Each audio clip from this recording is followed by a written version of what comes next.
经过6个多月的冰封季，中俄界江黑龙江呼玛段迎来了1年1度的流冰期。一块块大小不一、形状各异的冰排顺江而下，不时发出擦擦的声响，仿佛玉器碰撞的声音一般。它们相互推搡，有的四分未分，并肩拥在一起；有的被撞击之后奔向远方，有的被推到岸边，形成一个个冰堆。在阳光的照射下，更显晶莹剔透，变化万千。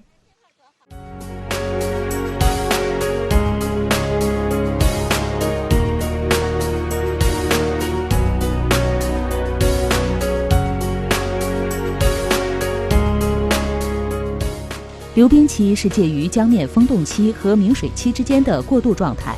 江水由冰冻转为解冻的状态，会形成壮阔的跑冰排景观。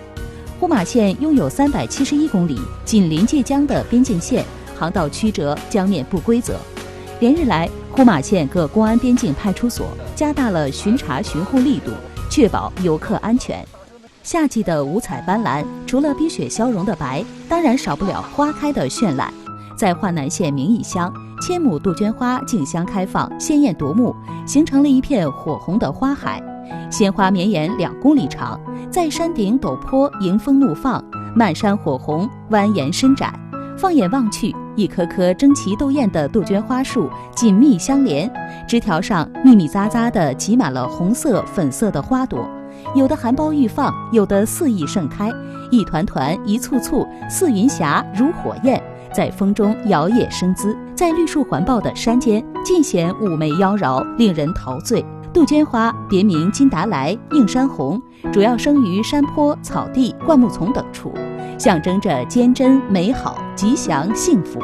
每年的4月末、5月初为盛花期，因此它也成为春夏之交最热情的使者。草长莺飞，南雁北归，成群结队的鸟儿悠闲地聚拢在一起，或觅食休息，或伫立水中打闹嬉戏，为初夏时节增添了不少灵动。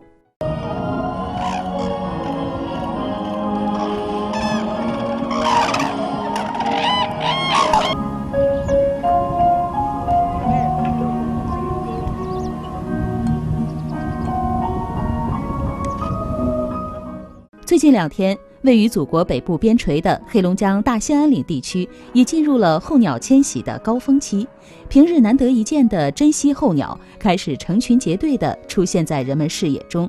它们身姿优雅，羽毛丰盈，时而展翅在河面掠过，溅起阵阵水花；时而在水中觅食玩耍，灵动雀跃。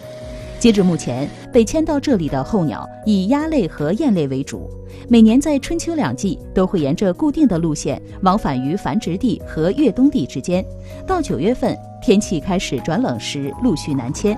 除了天鹅、鸳鸯这些人们广为熟知的珍稀候鸟外，